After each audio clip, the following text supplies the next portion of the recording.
Making of Germany and Italy. Germany. Can the army be the architect of a nation?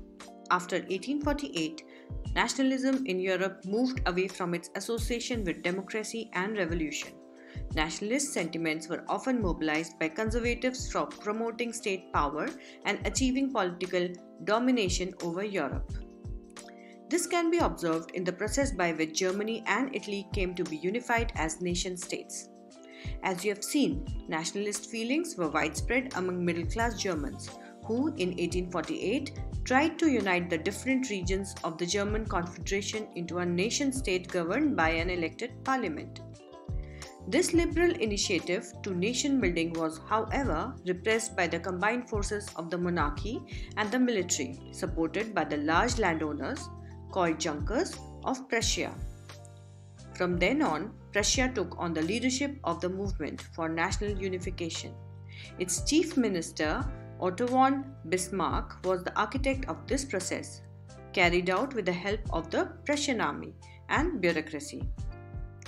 3 wars over 7 years, with Austria, Denmark and France, ended in Prussian victory and completed the process of unification. In January 1871, the Prussian king William I was proclaimed German emperor in a ceremony held at Versailles.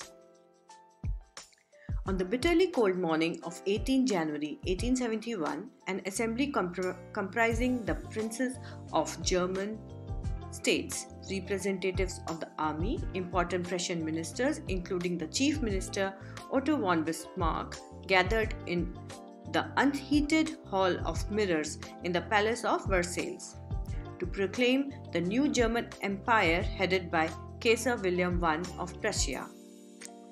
The nation-building process in Germany had demonstrated the dominance of Prussian state power. The new state placed a strong emphasis on modernizing the currency, banking, legal and judicial systems in Germany. Prussian measures and practices often became a model for the rest of Germany. Unified. Like Germany, Italy too had a long history of political fragmentation. Italians were scattered over several dynastic states as well as the multinational Habsburg Empire. During the middle of the 19th century, Italy was divided into 7 states, of which only one, Sardinia, Piedmont, was ruled by an Italian princely house. The north was under Austrian Habsburg, the center was ruled by the Pope, and the southern regions were under the domination of Bourbon kings of Spain. Even the Italian language had not acquired one common form and still had many regional and local variations. During 1830s, Giuseppe Mazzini had sought to put together a coherent program for a unitary Italian republic. He had also formed a secret society called Young Italy for dissemination of his goals. The failure of revolutionary uprising both in 1831 and 1848 meant that the mantle now fell on Sardinia, Piedmont under its ruler King Victor Emmanuel II to unify the Italian states through war. In the eyes of the ruling elites of this region, a unified Italy offered them the possibility of economic development and political dominance. Chief Minister Cavour, who led the movement to unify the regions of Italy, was neither a revolutionary nor a democrat. Like many other wealthy and educated members of Italian elite, he spoke French much better than he did Italian. Through a tactful diplomatic alliance with France engineered by Cavour, Sardinia Piedmont succeeded in defeating the Austrian forces in 1859. Apart from regular troops, a large number of armed volunteers under the leadership of Giuseppe Garibaldi joined the fray. Volunteers under the leadership of Giuseppe Garibaldi joined the fray. In 1860, they marched into South Italy and the Kingdom of the Two Sicilies and succeeded in winning the support of local peasants in order to drive out the Spanish rulers. In 1861, Victor Emmanuel II was proclaimed King of United Italy. However, much of the Italian population, among whom rates of illiteracy were very high, remained blissfully unaware of liberal nationalist ideology. The peasant masses who had supported Garibaldi in southern Italy had never heard of Italia and believed that La Italia was Victor Emmanuel's wife. Strange case of Britain. The model of the nation or the nation state, some scholars have argued, is Great Britain. In Britain, the formation of the nation state was not the result of a sudden upheaval or revolution. It was the result of a long drawn out process. There was no Britain nation prior to the 18th century. The primary identities of the people who inhabited the British Isles were ethnic ones, such as English, Welsh, Scot, or Irish. All of these ethnic groups had their own culture and political traditions. But as the English nation steadily grew in wealth, importance, and power, it was able to extend its influence over the other nations of the islands. The English Parliament, which had seized power from the monarchy in 1688, had, at the end of a protracted conflict, was the instrument through which a nation-state, with England at its centre, came to be forged. The Act of Union 1707 between England and Scotland that resulted in the formation of United Kingdom of Great Britain meant in effect that England was able to impose its influence on Scotland. The British Parliament was henceforth dominated by its English members. The growth of a British identity meant that Scotland's distinctive culture and political institutions were systematically suppressed. The Catholic clans that inhabited the Scottish Highlands suffered terrible repression whenever they attempted to assert their independence. The Scottish Highlanders were forbidden to speak their Gaelic language or wear their national dress, and large numbers were forcibly driven out of their homeland. Ireland suffered a similar fate. It was a country deeply divided between Catholics and Protestants. The English helped the Protestants of Ireland to establish their dominance over a largely Catholic country. Catholic revolts against British dominance were suppressed. After a failed revolt led by Wolfe Tone and his United Irishmen in 1798, Ireland was forcibly incorporated into the United Kingdom in 1801.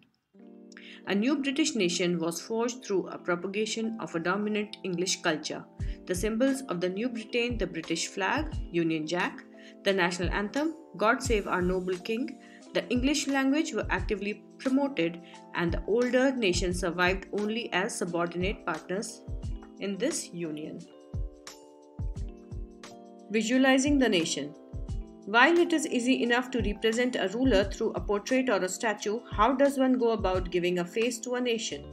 Artists in the 18th and the 19th centuries found a way out by personifying a nation.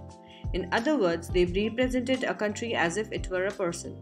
Nations were then portrayed as female figures. The female form that was chosen to personify the nation did not stand for any particular woman in real life. Rather, it sought to give the abstract idea of the nation a concrete form. That is, the female figure became an allegory of the nation. You will recall that during the French Revolution, artists used the female allegory to portray ideas such as liberty, justice, and the republic. These ideals were represented through specific objects or symbols. As you would remember, the attributes of liberty are the red cap or the broken chain, while justice is generally a blindfolded woman carrying a pair of weighing scales. Similar female allegories were invented by artists in the 19th century to represent the nation. In France, she was christened Marianne, a popular Christian name which underlined the idea of a people's nation. Her characteristics were drawn from those of liberty and the republic. The red cap, the tricolour, the cockade. Statues of Marianne were erected in public squares to remind the public of the national symbol of unity and to persuade them to identify with it. Marian images were marked on coins and stamps. Similarly, Germania became the allegory of the German nation. In visual representations, Germania wears a crown of oak leaves as the German oak stands for heroism. New words. Allegory. When an abstract idea is expressed through a person or a thing. An allegorical story has two meanings, one literal and one symbolic. Meanings of the symbols. I will read the attribute and the significance together. First, broken chains, being freed. breastplate with eagle, symbol of the German Empire's strength, crown of oak leaves, heroism, sword, readiness to fight, olive branch around the sword, willingness to make peace, black, red and gold tricolour, flag of the liberal nationalist in 1848, banned by the dukes of the German states, rays of the rising sun, beginning of a new era. Nationalism and Imperialism. By the last quarter of the 19th century, nationalism no longer retained its idealistic liberal democratic sentiment of the first half of the century, but became a narrow creed with limited ends. During this period, nationalist groups became increasingly intolerant of each other and ever ready to go to war. The major European powers, in turn, manipulated the nationalist aspirations of the subject people in Europe to further their own imperialist aims. The most serious source of nationalist tension in Europe after 1871 was the area called the Balkans.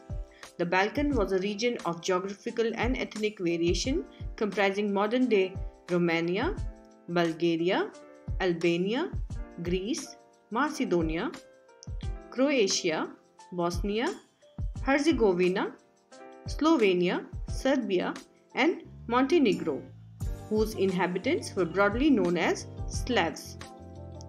A large part of Balkans was under the control of the Ottoman Empire. The spread of the ideas of romantic nationalism in the Balkans together with the disintegration of the Ottoman Empire made this region very explosive. All through the 19th century, the Ottoman Empire had sought to strengthen itself through modernization and internal reforms, but with very little success. One by one, its European subject nationalities broke away from its control and declared independence. The Balkan peoples based their claims for independence or political rights on nationality and used history to prove that they had once been independent but had subsequently been subjugated by foreign powers. Hence, the rebellious nationalities in the Balkans thought of their struggles as attempts to win back their long-lost independence. As the different Slavic nationalities struggled to define their identity and independence, the Balkan area became an area of intense conflict. The Balkan states were fiercely jealous of each other and each hoped to gain more territory at the expense of the others. Matters were further complicated because the Balkans also became the scene of big power rivalry. During this period, there was intense rivalry among the European powers over trade and colonies, as well as naval and military might. These rivalries were very evident in the way the Balkan problem unfolded. Each power, Russia, Germany, England, Austro-Hungary, was keen on countering the hold of other powers over the Balkans and extending its own control over the area. This led to a series of wars in the region and finally the First World War.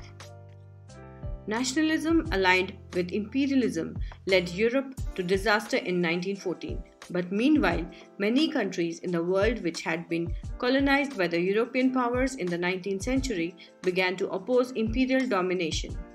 The anti-imperial movements that developed everywhere were nationalist, in the sense that they all struggled to form independent nation-states and were inspired by a sense of collective national unity, forged in confrontation with imperialism. European ideas of nationalism were nowhere replicated, for people everywhere developed their own specific variety of nationalism, but the idea that society should be organized into nation-states came to be accepted as natural and universal.